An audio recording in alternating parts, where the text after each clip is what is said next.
বন্যা পরবর্তী পরিস্থিতি মোকাবেলায় সরকার প্রস্তুত রয়েছে। ক্ষতিগ্রস্ত সব এলাকায় স্বাভাবিক পরিস্থিতি ফিরে না আসা পর্যন্ত সরকারের ত্রাণ ও পুনর্বাসন কার্যক্রম অব্যাহত থাকবে।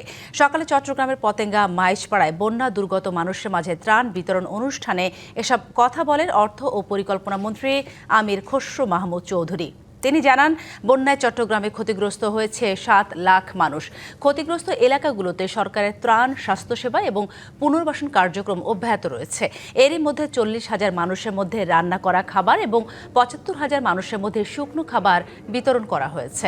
পাশাপাশি ক্ষতিগ্রস্ত কৃষকের জন্য বীজ সহায়তা এবং ক্ষতিগ্রস্ত পরিবারগুলোর পুনর্বাসনের ব্যবস্থা নেওয়া হচ্ছে।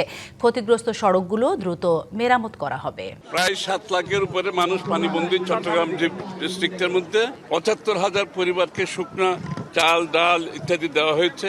যাদের বীজ দরকার, সার দরকার ইত্যাদি যা প্রয়োজনীয় পুনর্বাসন কাজ এরপরে শুরু হয়ে যাবে। কোনো রোগ, কোনো সংক্রামক কোনো কিছু দেখা দিলে তার জন্য সরকার সম্পূর্ণভাবে প্রস্তুত আছে।